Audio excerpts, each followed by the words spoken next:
ఈనాటి మన క్లాసులో యక్ష ప్రశ్నల గురించి తెలుసుకుందాం. యక్ష ప్రశ్నలు అనేటటువంటి అంశము పుట్టు పూర్వోత్తరాల గురించి తెలుసుకుందాం.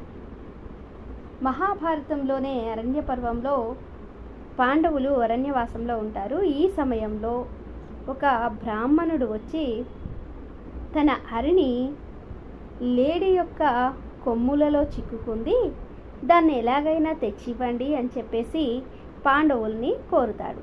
అప్పుడు పాండవులు 5 కూడా అరణ్యంలో బయలుదేరి ఆ లేడీ కొమ్ముల మధ్య చిక్కుకున్నటువంటి అరిణిని తీయడానికి ప్రయత్నిస్తారు. కానీ హఠాత్తుగా ఆ యొక్క లేడీ మాయమవుతుంది. అప్పుడు వారికి వెతికి తిరిగి బాగా దాహం వేస్తుంది. కాబట్టి నీటిని తెమ్మని చెప్పేసి మొదటిగా నకులుని పంపిస్తాడు ధర్మరాజు. అలా నకులుడు వెళ్ళినటువంటి నకులుడు ఎంత సమయమైనప్పటికీ తిరిగి రాకపోతే సహదేవుడిని, అలాగే మిగిలినటువంటి 2 అంటే అర్జునుడు, భీముడు కూడా వెళ్ళి మళ్ళీ తిరిగి రాలేదు. అప్పుడు నీటి కోసమని స్వయంగా తానే ధర్మరాజు బయలుదేరి వెళ్తాడు. అప్పుడు కొంత దూరం వెళ్ళిన తర్వాత అక్కడ ఒక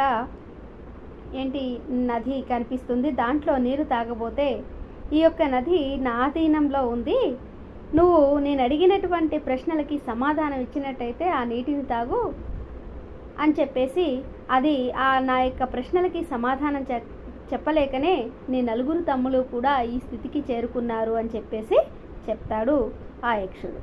అప్పుడు యక్షుని యొక్క అడిగినటువంటి 72 ప్రశ్నలకి సమాధానం చెప్తాడు ధర్మరాజు. అలా సమాధానం చెప్పకపోతే తాను కూడా అలానే అచేతుండుగా పడి ఉంటాడని యక్షుడు చెప్తాడు. అలా ఆ యక్షుడు అడిగినటువంటి 72 ప్రశ్నలే యక్ష ప్రశ్నలుగా మనకు ప్రసిద్ధి చెందినవి.